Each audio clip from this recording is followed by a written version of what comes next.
各位网友，大家好，今天是2021年9月15号，星期三，欢迎大家参加王健每日观察直播2的节目。我们今天有2个主题，第一个是美英澳宣布建立新安全伙伴关系那么这个称谓有点奇怪。另外一个是中国新高考改革秋季实施，取消文理科那么文理分科。我们都是文理分科的这个学生那么取消文理分科，我们要讲一下。先讲这个美国美国、英国、澳大利亚。美国总统拜登9月15号和英国首相约翰逊、澳大利亚总理莫里森一同宣布，3个国家已经达成分享先进科技协议，同时成立新的工作组简称AUKUS 那么拜登说 AUKUS 名字看起来有点奇怪，这是英美澳3国的简称 AUKUS 十分贴切的名字他说这是美国、澳大利亚和英国之间的新的安全和军事伙伴关系他说这是投资于我们最大的力量来源，我们的联盟。那么这次合作目的是要寻找最大的长处并且协助盟友以应对今日以及以后的威胁，确保印太地区长期和平稳定是非常重要的新联盟反映美国主要的欧洲伙伴得以在印太地区发挥作用这是拜登讲。约翰逊讲在原来的友谊上加上了新的篇章AUKUS 联盟将使得3个英语系海上民主国家得以加强联系，更加专注目前日益复杂的地区形势，联系更加密切这是约翰逊。莫里森说必须将伙伴关系提升到一个新的水平。美英澳3国看事情的角度相似，但随着世界局势日趋复杂，为了迎接新的挑战，实现印太地区所需要的安全与稳定，美英澳必须将彼此的伙伴关系提升到新的高度。澳大利亚在建造潜艇上与美国、英国密切合作，未来将会在阿德雷德建造新的潜艇，但澳大利亚并不会发展核武器那么这个仪式结束之后美国的白宫的官员就给媒体上这个简报会其实就是内容的就是叫什么叫背景介绍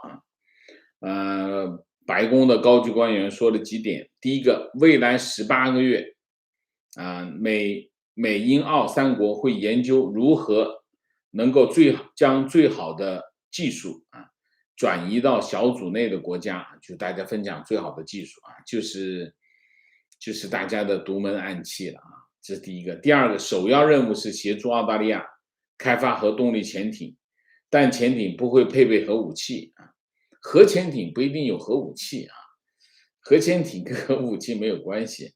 核潜艇将提升澳大利亚的海军军力，使潜艇可以拥有更长的部署时间，更安静，能力更强，维持并扩大对整体印太地区的阻吓力然后核动力潜艇技术敏感，传统而言，美国只和英国分享。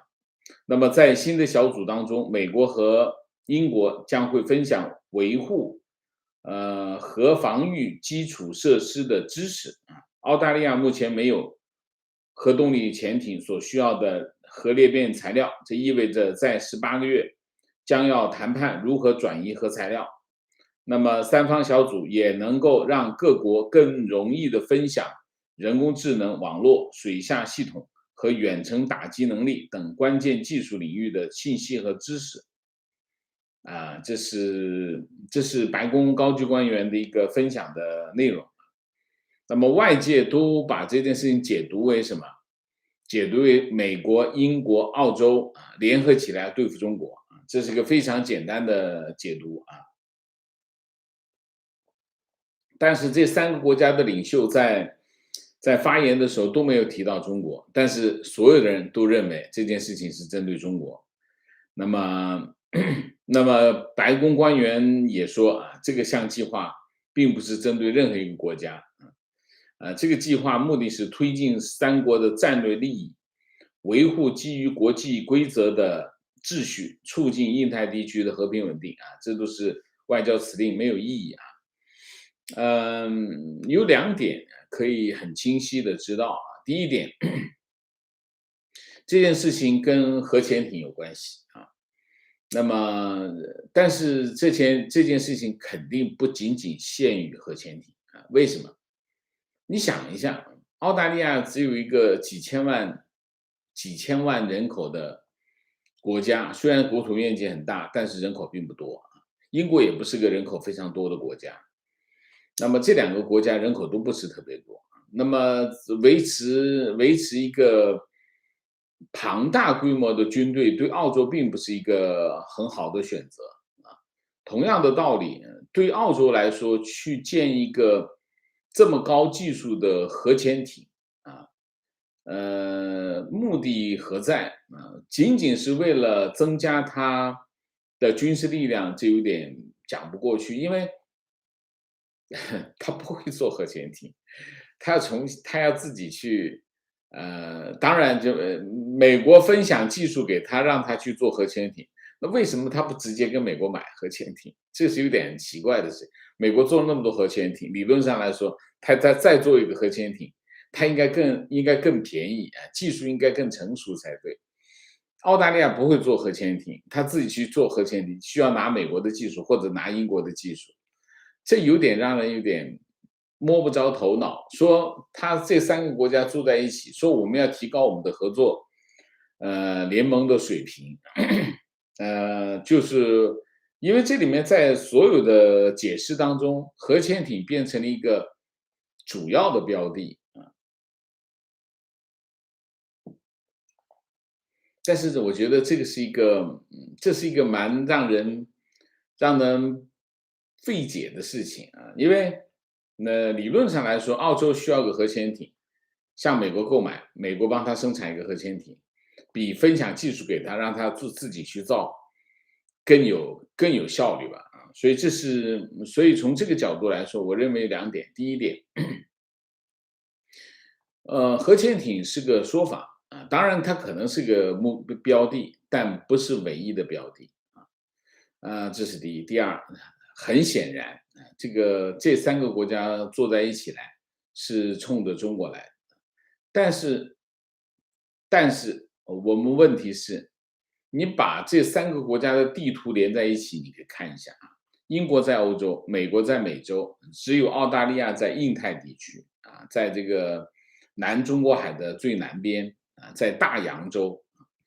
那么在印太地区这么大的范围之内，这三个国家往中间一坐，你从地图上能看出什么来？他们真的很分散，他们的战略利益的交汇点在哪里？所以我们要寻找的是这三个国家的战略利益的交汇点在哪里？这三个国家战略利益的交汇点就是在中国，这是他们从战略的角度来讲，他们的利益就是要共同的对付中国。对澳大利亚来说，中国在南海的动作对它形成战略上的压力，这个没有错。那么，这个美国在南海的战略利益被中国这个打扰啊，那么它也是要找中美之间的对抗，当然范围更广啊，这个层面更高啊。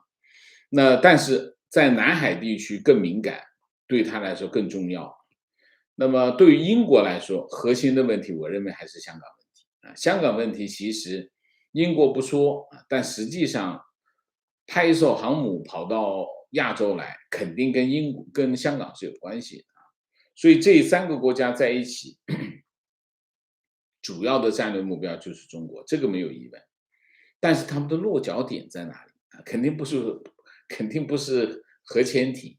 那么你需要一些内容去实现你的战略目标啊，而这些内容，我认为就是他们不说的内容啊，就是他们三个领袖啊，在这个记者会上不讲的内容，才是真正的要合作的部分。那么其实美国、英国、澳洲，其实大家记得五眼联盟吗？五眼联盟就是这5个国家，现在这3个国家站在一起，没有了哪2个国家？一个是加拿大，一个是新西兰。那为什么没有这2个国家呢？这3个国家跟这2个国家关系没那么好吗？这有点奇怪，所以我把这个问题，我一下子没想通这个问题，就是为什么他不在五眼联盟的层面去讨论这些事情啊，而是要在另外一个层面去讨论这3个人的关系，这是有点奇怪的啊。那么外界认为这3个国家的合作目标就是制衡中国，啊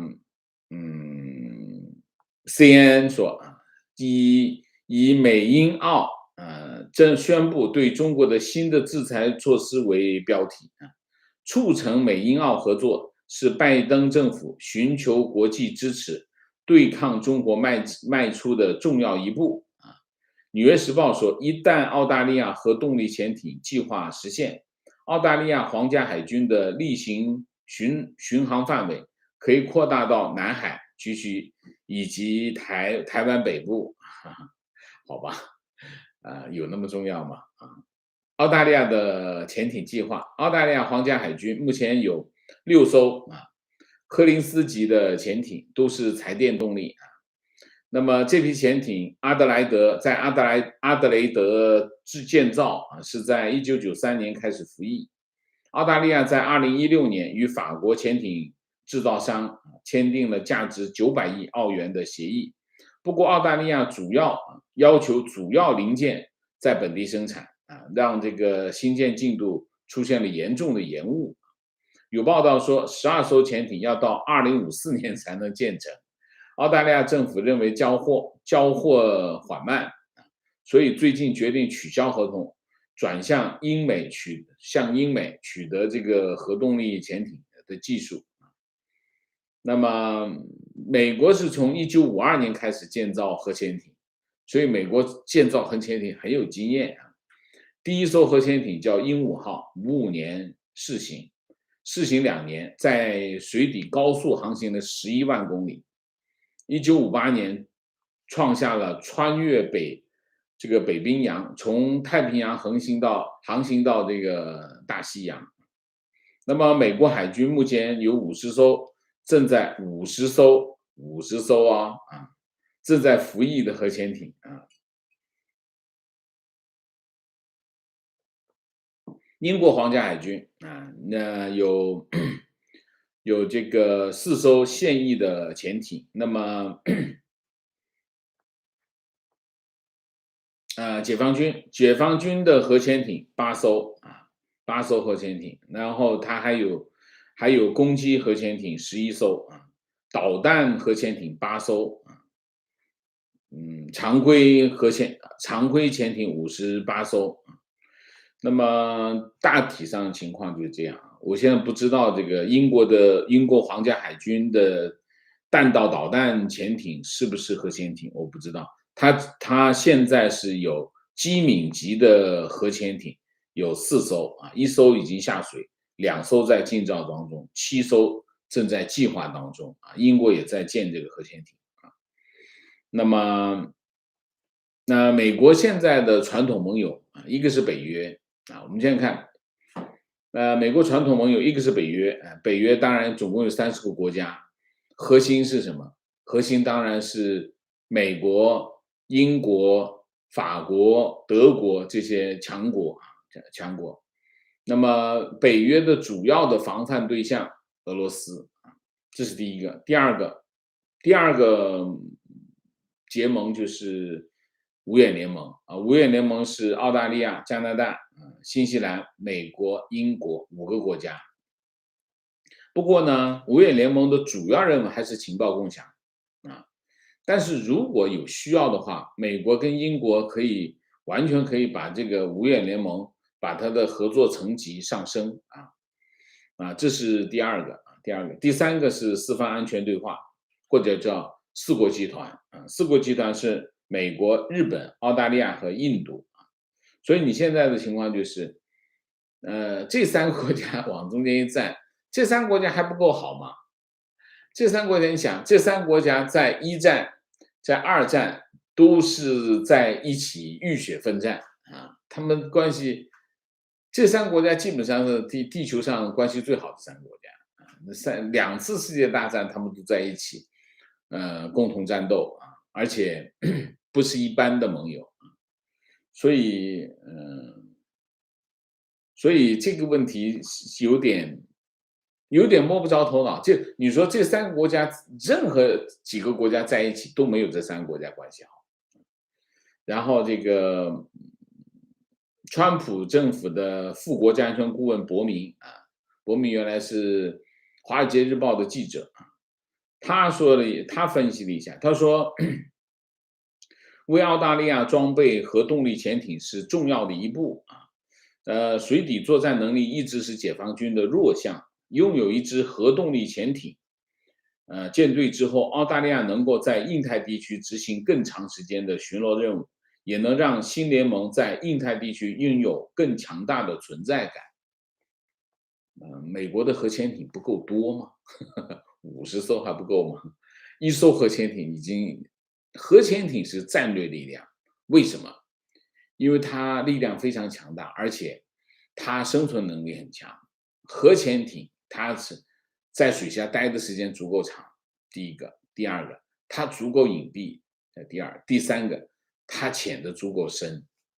所以核潜艇是一个非常重要的战略力量，这种战略力量，拥有的国家很少啊。美国有50艘核潜艇，所以对美国来说，我还是不能够太理解为什么非要帮助澳大利亚去建造他们自己的核潜艇啊。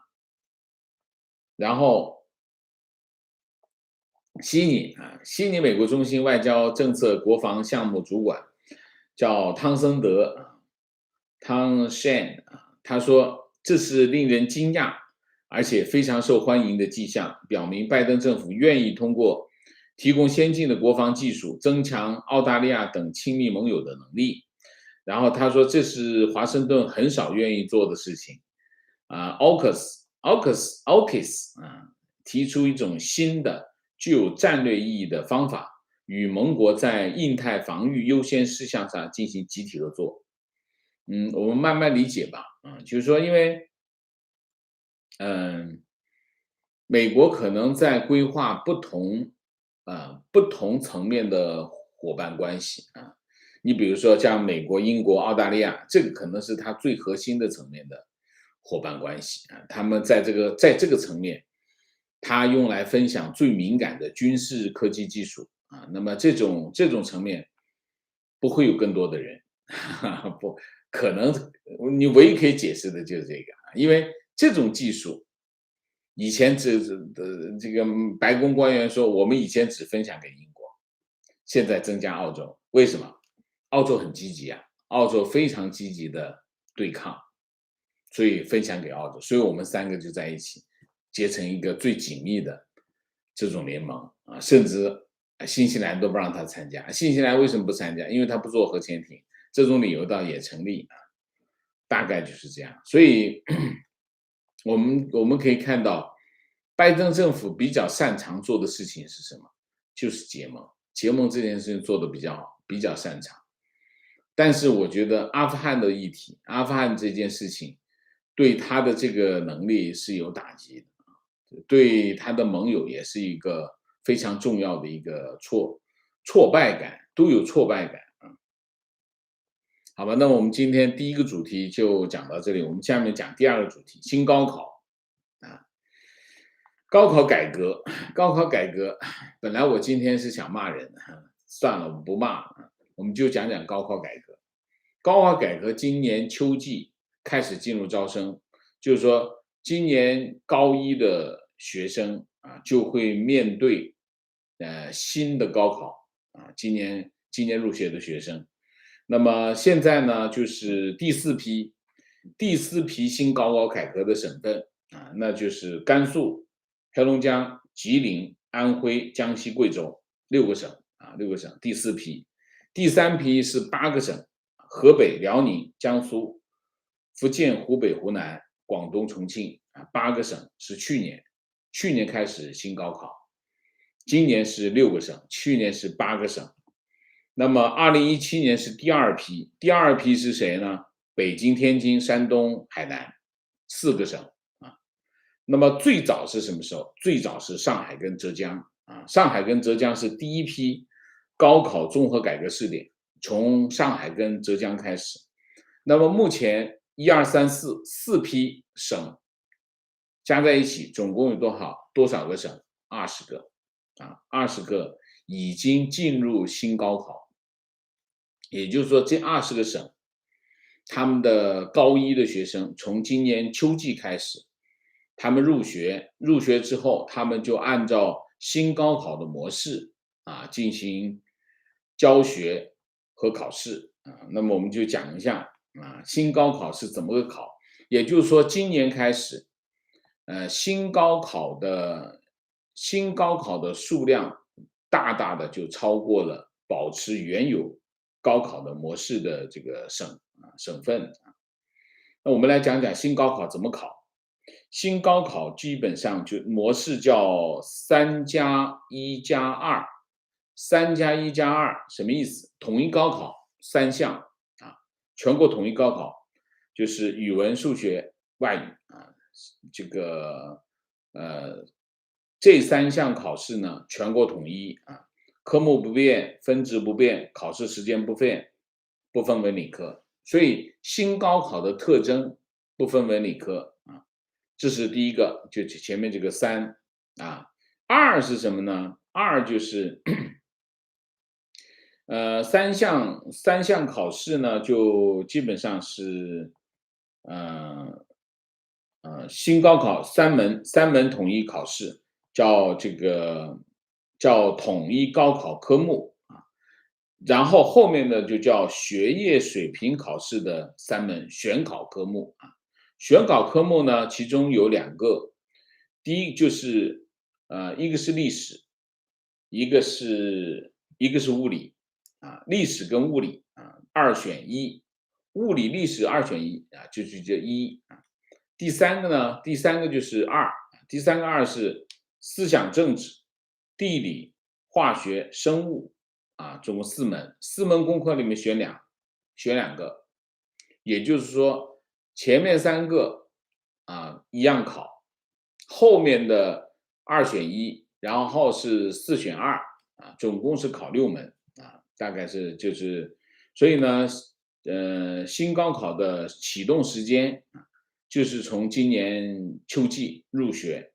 高一学生开始进入这个高考综合改革那么到2024年实行新高考那么明确的科目我刚才讲过就是语文、数学、外语3门统一考试，然后是物理和历史2选1，然后是政治、地理、化学、生物4选2总分是750分那么前面3项就是语文、数学、外语，那每门功课是满分是150分后面的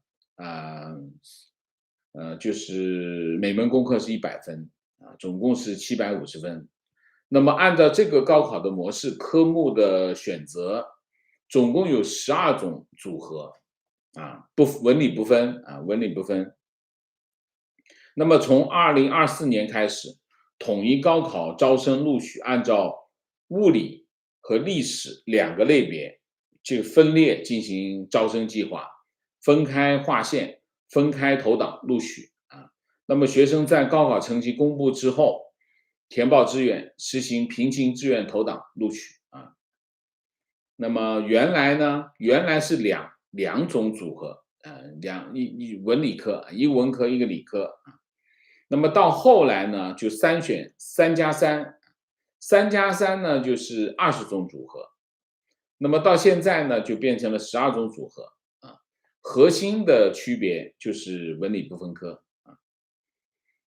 中国教育学学会钟炳林说，他说长期教育实践表明，中学过早的分科会导致学生思维方式不完善和知识结构单一。打破文理分科，有助于把文科的形象思维和理科的逻辑思维结合在一起，培养具有创新思维的人才。那么中学教师那边认为，3+1+2的模式呢比较好，因为它的组合比较少，原来的组合是20个，现在减到12个，减到12个呢，它中学选科走班难度就降低了，有利于教育资源不够发达的地区更好的推进高考改革。现在剩下的哪些省啊？现在剩下的河南、山西、陕西、内蒙、广西、云南、四川、宁夏、西藏、青海、新疆11个省，仍然采用3+文科和3+理科的传统高考模式，也就是说，语文、数学、外语加文科综合，语文、数学、外语加理科综合的模式，它的总分也是750分。那么其中语文、数学、外语满分是150分，然后理科综合是300分，文科综合也是300分总分基本两种模式是一样的，都是750分。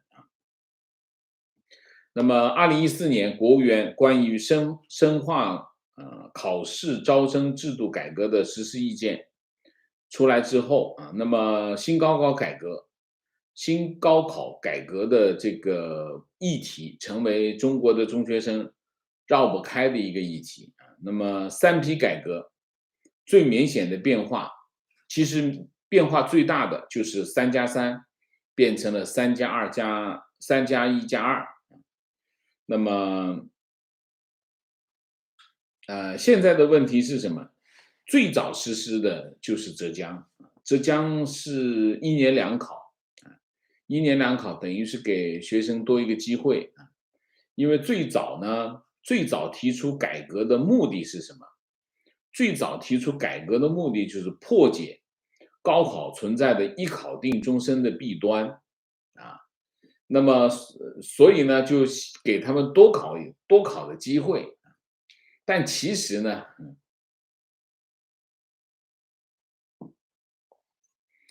反对一考定终身这个意见呢，其实值得商榷啊。我就算你给10次机会，你不是还要最后还是有个一考定终身？当然其中的有偶然性。那么考的次数多，那偶然性相对就会下降这个从概率上来说是没有错的，但是问题是，概率下降，但是问题是，就算你考100次，你还会有失误的机会。所以这是一个什么呢？这是一个伪命题就是说我给你考2次，你也很烦。我本来考1次，我集中精力准备1次，结果我要考2次，考2次意味着什么？考2次意味着我失败的可能性也是存在，那你怎么办？你是不是给我考第3次？所以其实这个议题根本的问题不在这里其实中国高考的模式，有些人批评这种模式讲的不好听就是形式，形式决定于什么？形式是决定于本质。中国高考的不公，源自于教育资源的不平均这个非常重要你想一下，这些你不管你怎么放，其实高考的形式讲到底是什么？讲到底就是测试你的能力你能力越高，那你就应该去更好的学校；你能力越低，就应该去没那么好的学校。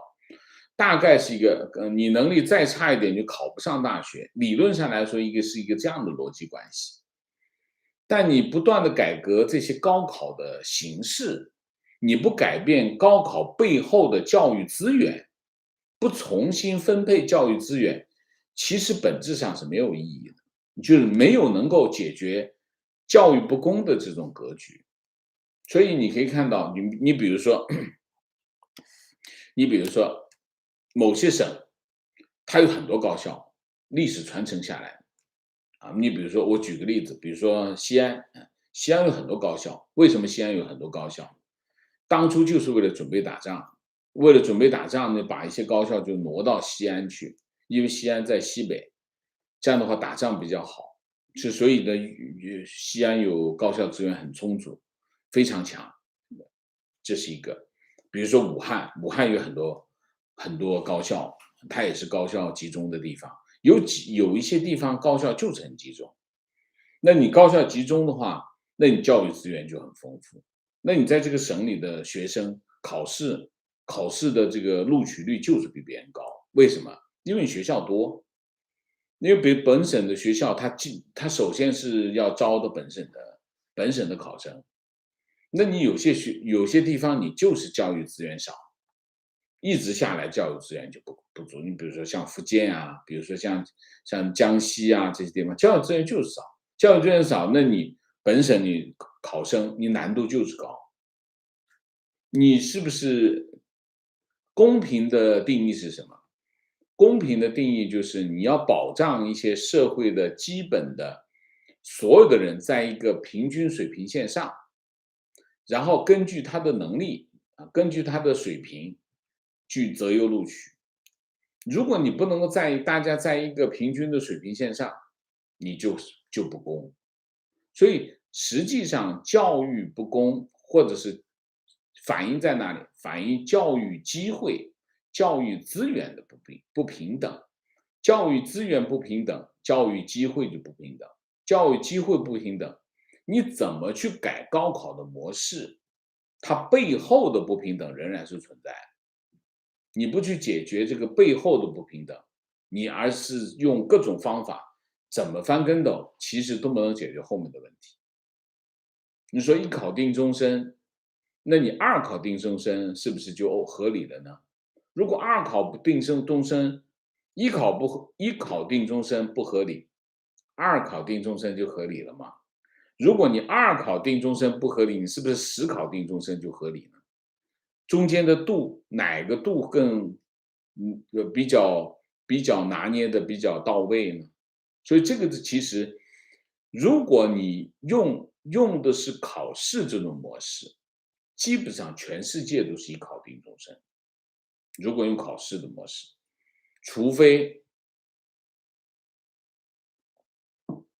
你的学校有别的模式，那以中国现在这种腐败、贪腐渗透在社会的每一个层面的这个社会现实来看，用一些硬性的规定来控制腐败，比如说控制这个高校的自主招生，自主招生就是最严重的社会不公。为什么？你高校要是把招生权放到了高校，把这个招生权放到了高校，不能够实现统一招生，你看看那些条子打到什么地步啊？所以这个问题其实最才是应该去解决的问题。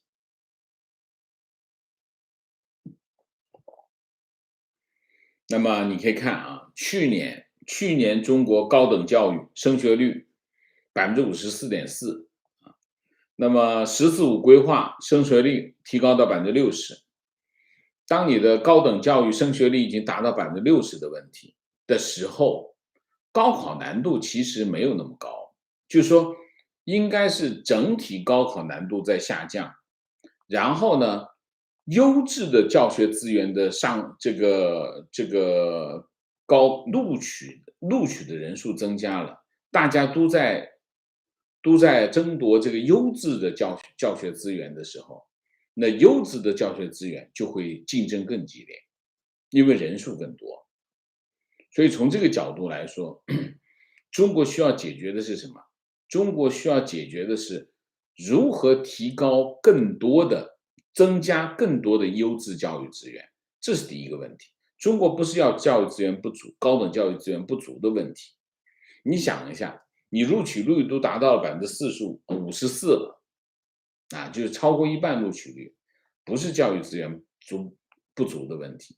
你高考高等教育资源很充足，因为你录取率有这么高。你的问题是什么？中国的问题是高等教育质量很低的问题，低质重复的问题。那么你低质重复意味着什么？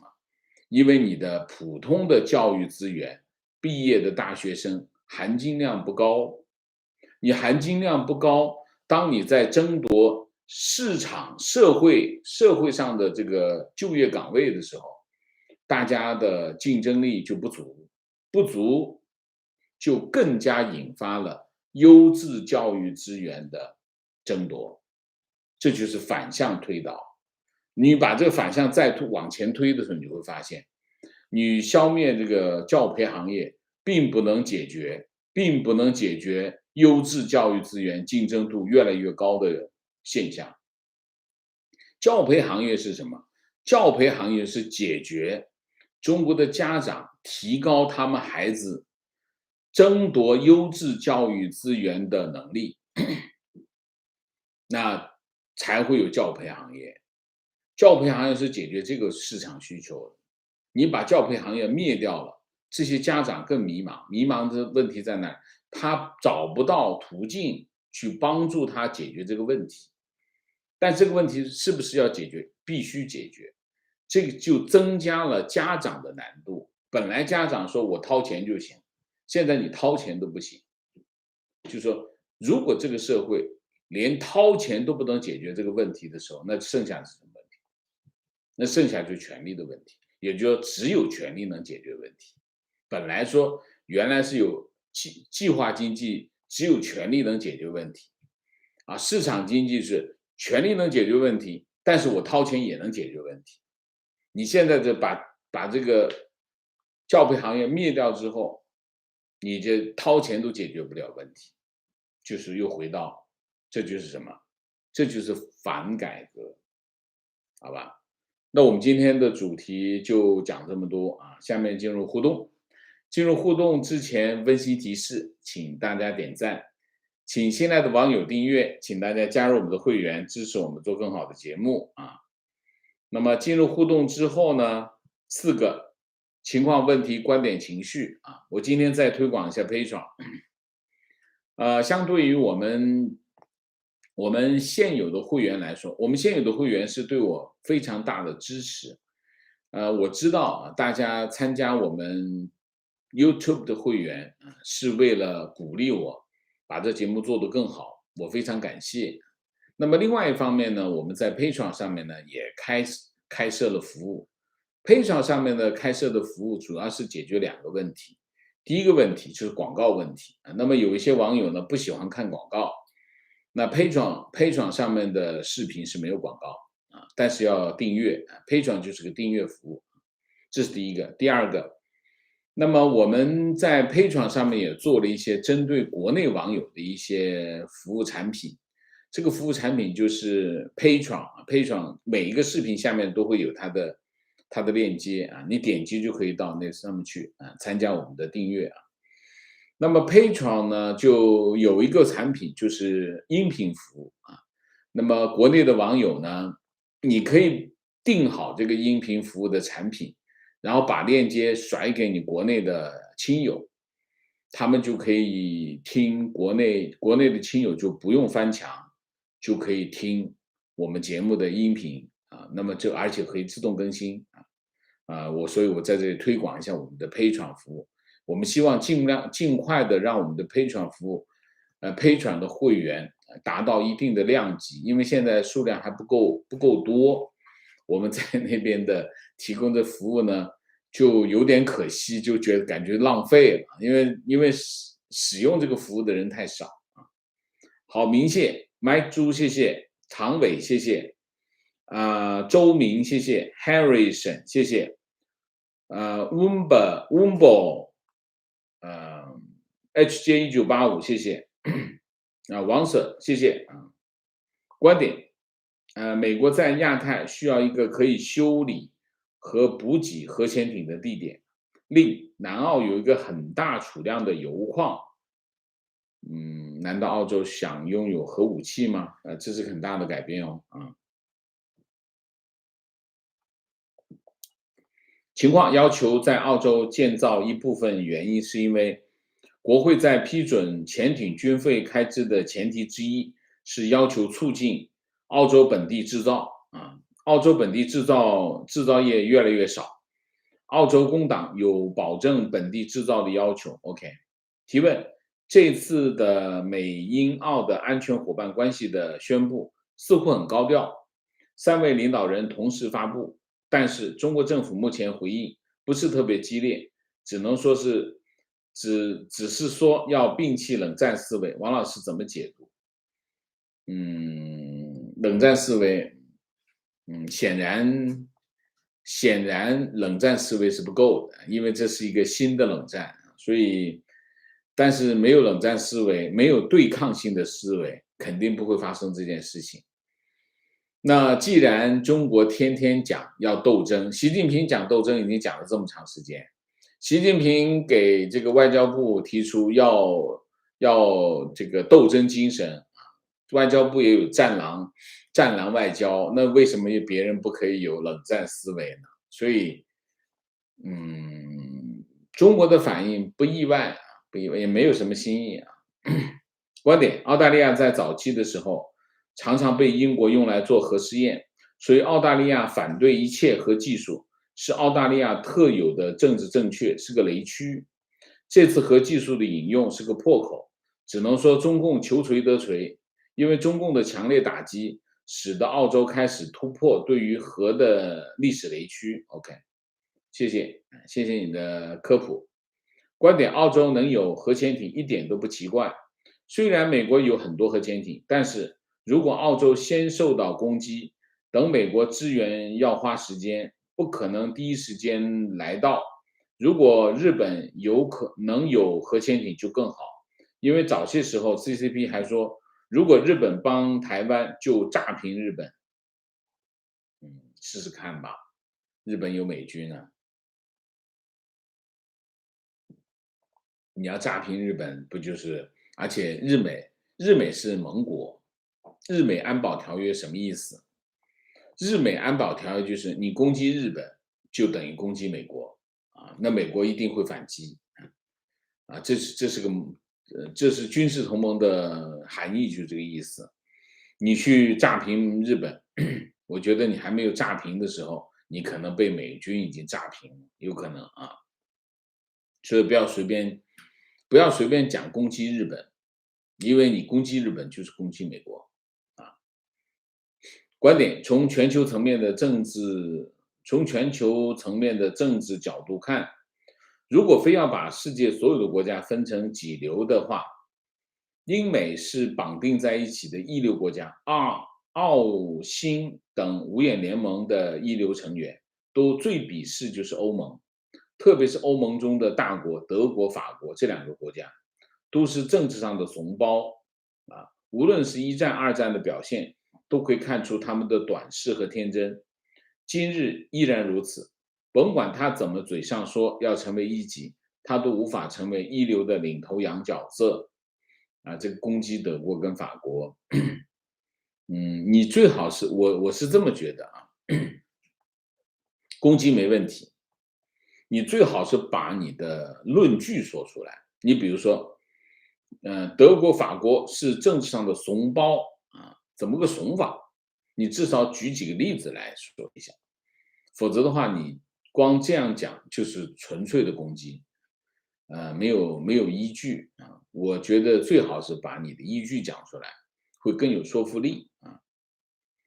提问：中共为什么要大量生产军舰和导弹？大家都知道，武器是贬值最快的商品，即使没有战争，10年、20年后也是废品。王老师相信，中共下饺子一样扩军，甚至疯狂扩大核武器规模，是为了和平统一台湾吗？经常以台湾作为假想敌去扩军，肯定没有人相信啊。为什么？因为中国是一个大国啊，中国扩军肯定不仅仅是为了台湾啊，有更广阔的理由，比如说中国在其他领域的发展，比如说南海啊，比如说第一岛链，比如说很多很多层面啊。比如说在其他领域，甚至你可以看中国的军舰已经开到阿留申群岛去了，所以你说仅仅是用台湾来解释这些行为是讲不通的啊，这是第一个。第二个，显然中国军事实力的上升的前提就是经济实力啊，经济实力上升的同时，中国在不断的扩大它在军事领域的这个能力。那么，所以我们当然没有人相信中国在扩大军事能力只是为了解决，只是为了针对台湾，没有人相信这一点。观点最需要改变的是录取的资格，比如我所在的浙江，考其他省好学校，相同学校专业录取分数就比其他省高，而浙江只有2所大学，浙江大学和其他大学，好学校还是太少。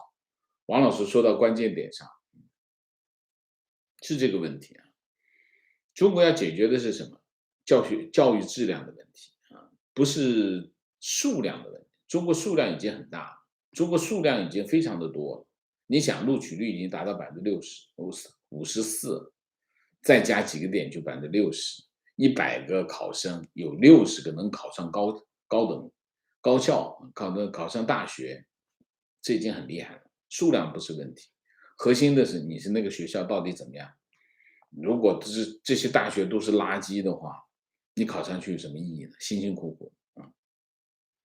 观点：前几天看到母校某211、985大学在网络上炫耀自己被光明日报报道，整篇都是讲党建，大学的精力都在这个上面，一点都看不到对科研的热情。高中时期看到特别多才华横溢的学生，大家都有无数新的想法和对生活的热情，但在大学毕业的时候，大家已经变成了世故的社会人了。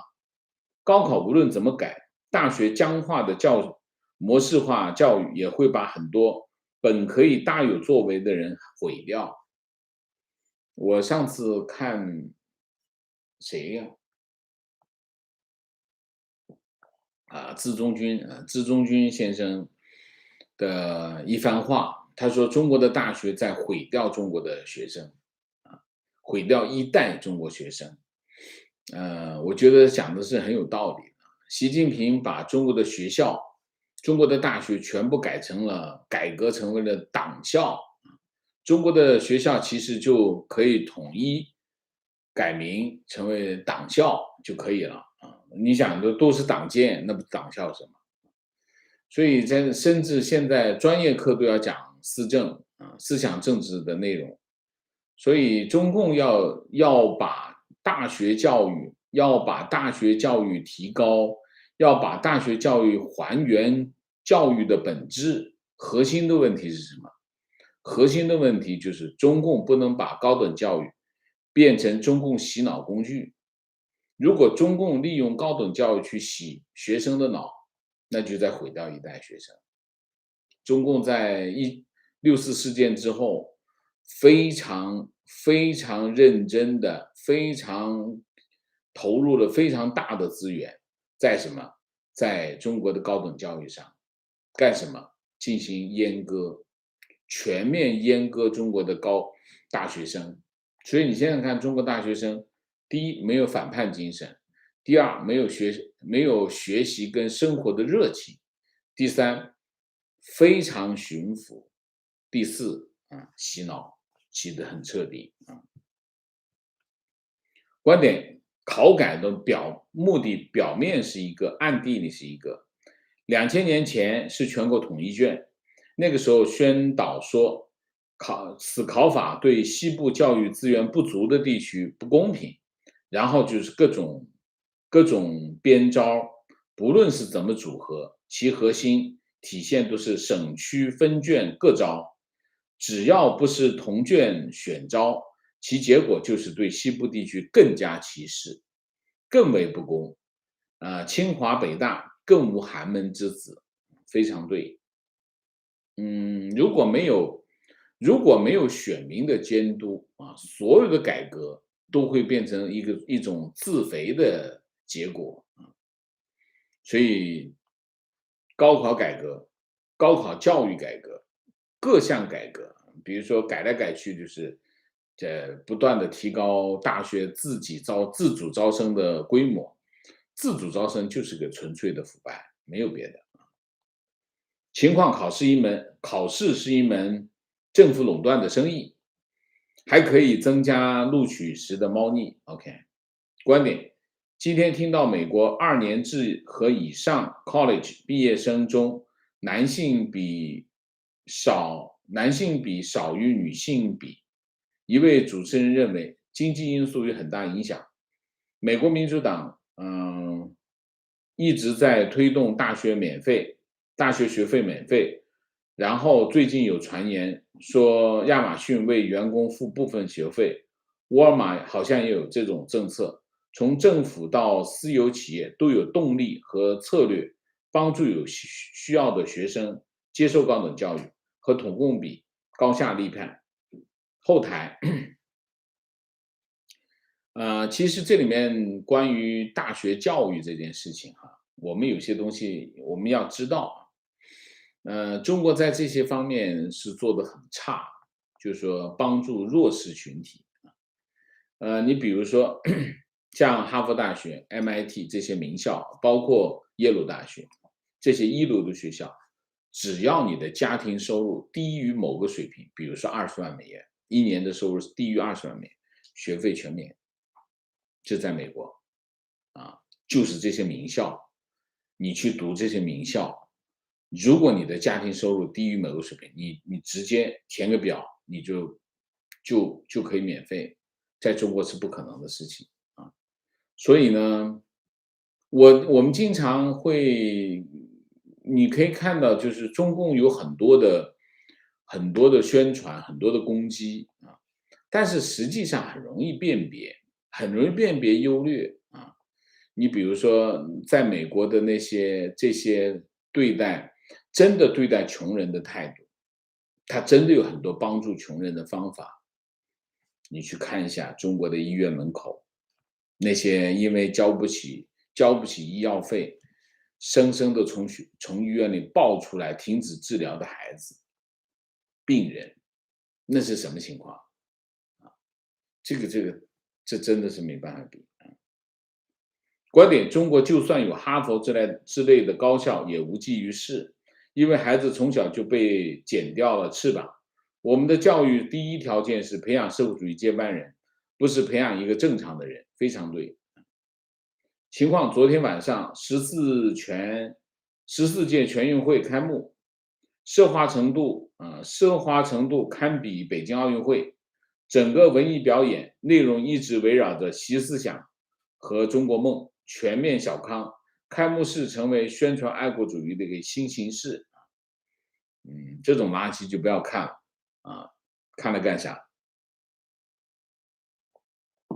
情况：四川教育厅已经出文件，校内双休日补课，每名孩子每人每次不超过5元一堂课，一个班20个孩子，也就是100元。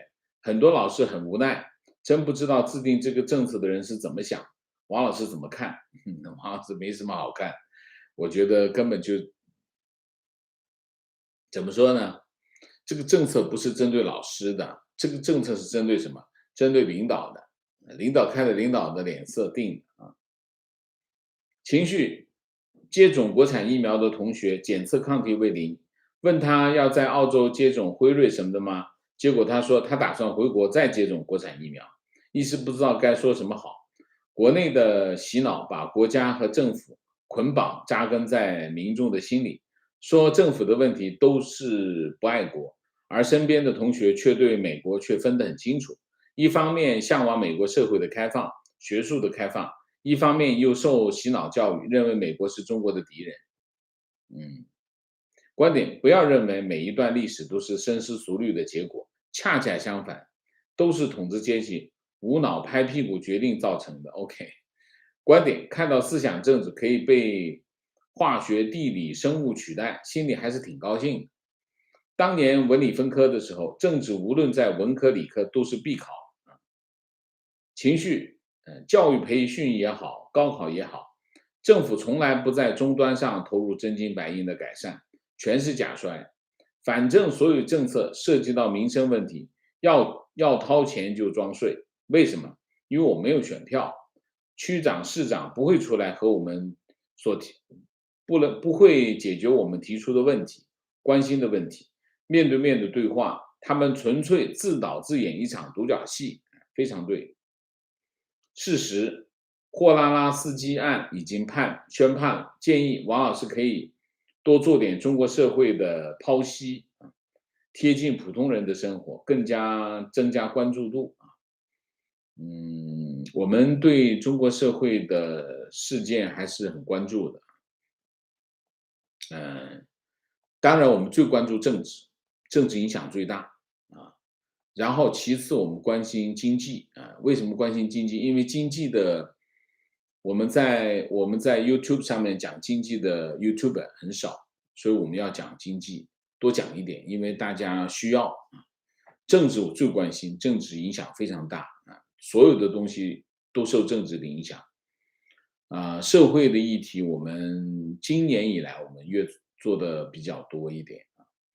但是呢，相对来说，前面2个议题更多。那当然，我们一天2更已经很多了啊，所以我们尽量的做吧啊，就是说，如果有社会更关注的议题，我们都会做。情况，小姨子上个月从澳大利亚回中国，找了一个北京实习机会，3个月月薪3500，租个房月租8500。我笑着说：“你在澳洲打工洗碗1周的工资都比你高，活着还有尊严。”情况，我是80年出生的广东考生，从小学升初中，初中升高中，高中考大学，都遭到各种改革。小学毕业，地方政府取消重点录取，平均分配到几所中学。本来毫无疑问可以进重点中学的我，去了最烂的一所学校。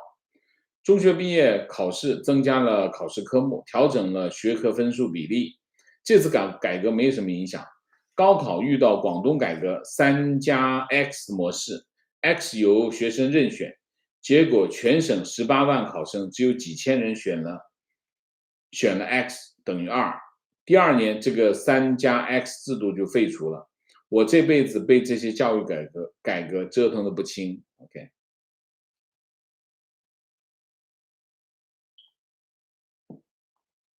我在高一遇到文理分科，高一那年，中国开始文理分科，所以高一我们上了一个学期，下学期，我们老师就跟我们讲，我们这个学期开始文理分科啊，大家要去文科的同学就把你拿到的这个课本，因为一开学就发课本。把课本交上来。我当时我想一下，我是第一个把我的课本交上去。众目睽睽之下，你在理科班啊，我们班上我想一下，那个时候大概是有我们班1、2、3，我们大概有5个同学去文科，你就在异样的目光下把课本交上去，然后坐到自己的位置上。然后然后呢，班主任就说：“你们5个人来，我们去文科班。”去文科班，我们就坐文科班。我进去一看，全是女生。我们文科班当时有44个人，33个女生，我们11个男生。当时就这样，是我们应该是第一批文科生。我们也是我们学校的第一个文科班，当然是文革之后了。情况前几年受邀作为学生代表回到大学，参与大学毕业生的就业情况反馈调查。调查员问一个问题：你所在的工作所需要的知识和专业知识有多少是从大学中学到的？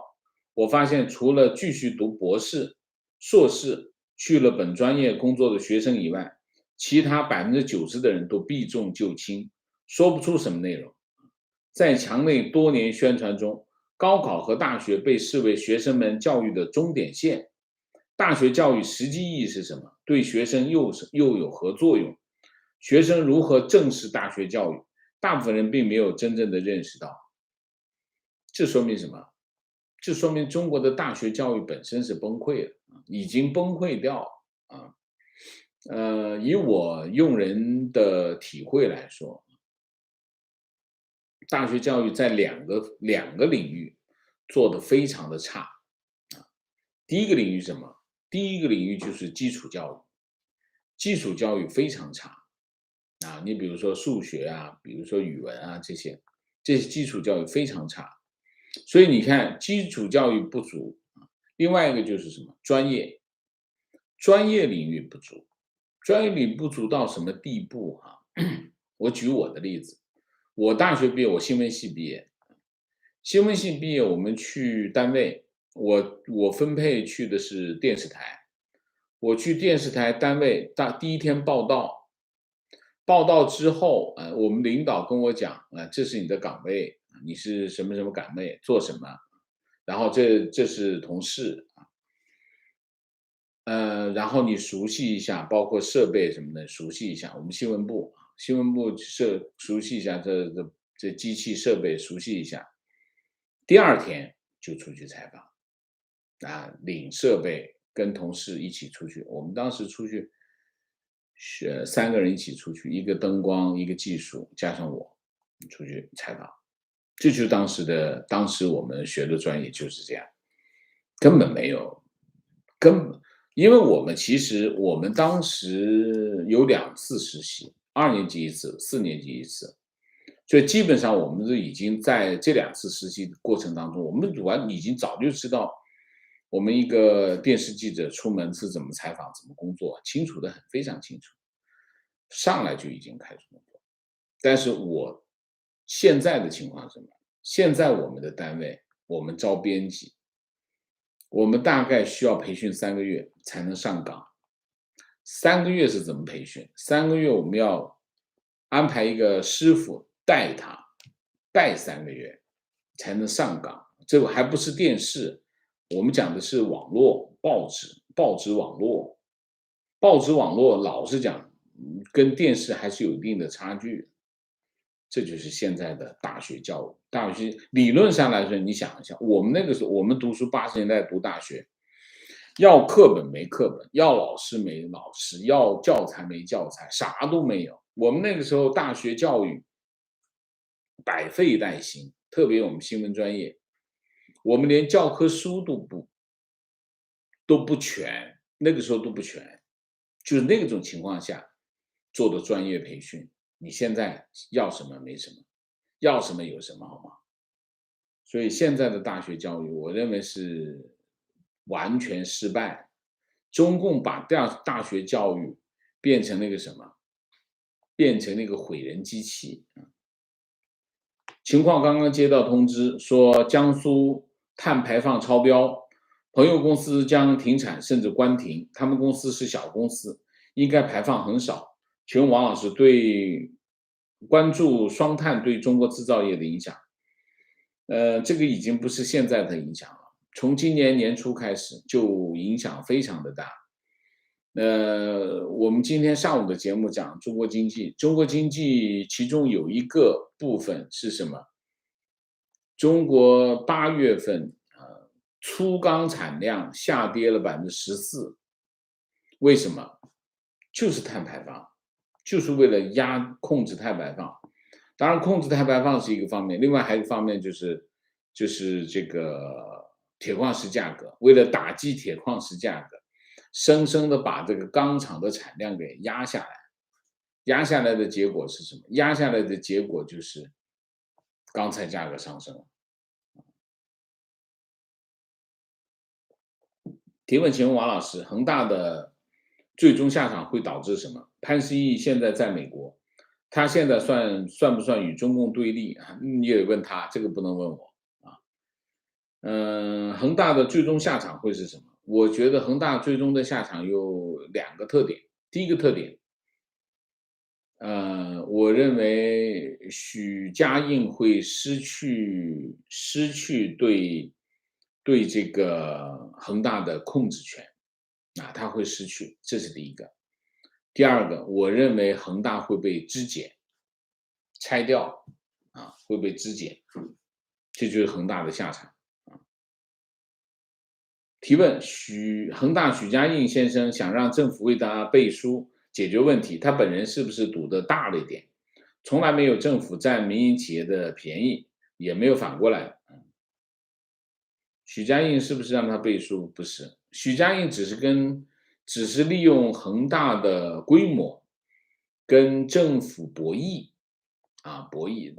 去年博过一次啊，许家印没有得到。去年是写信打报告给广东省政府啊，说如果再不解决他的这个恒大地产和深深房的这个资产重组问题，它可能会出现资金链断裂。当时广东省政府就把战投问题给摁住了，摁住了的话，他就逃过一劫。今年也是博弈啊，博弈也就广东省政府帮助他，让这些银行、债权银行，展期啊。那现在呢，我估计就不干了，政府就不搞了，不跟他玩了。不跟他玩了的话，我估计就是许家印可能会出局，另外一个可能就是恒大会被拆解，啊，应该是这样。他占政府的便宜，他没占政府的便宜，为什么？始作俑者是政府啊！政府去年8月份的3道红线，整个的房地产开发企业的资金立刻被政府限制住了。我借不到钱，我资金链可能断裂，这是个博弈，这无可厚非，正常，这不是赌博，它是博弈。当然，对许家印来说，反正恒大是大家一起在这上面挣钱的平台，他没把恒大当资产。情况，中部省份当年高考采取标准分制度，说是要求考生不偏科，结果很多好学生因为偏科，大专都没考上，不得不补考。其实好学生很多都偏科，人才都是有一方面长处的。后来标准分制度就取消了，就是把学生的前途不当回事啊，随便乱改。其实我今天想骂人，随便乱改，谁让你随便改？你不把考生的前途当回事？观点：目前国内的大学科学研究全部搞团队，甚至广东省以前不搞的，现在也搞，号称集中力量办大事。很多大学一个系招几十个，tuner track 年轻人内卷疯狂，割韭菜好业绩，这个是目前国情导致的吗？希望换届会改善，否则很多年轻科学家很不容易。OK，搞团队。您谢 Renee Mac， 谢谢 Warren Wong， 谢谢。中南海在统一台湾上有时间表吗？有说是2022皇上连任，有说是2027。美台日同盟会推进时间表吗？我觉得有没有时间表，我老实讲，我真不知道。我只知道一件事情，就是中共没有能力，就是解放军打不过去啊。如果习近平有一天他发现解放军有能力打过去，他一天都不会等，当天就会打。为什么？对他来说根本就无所谓嘛。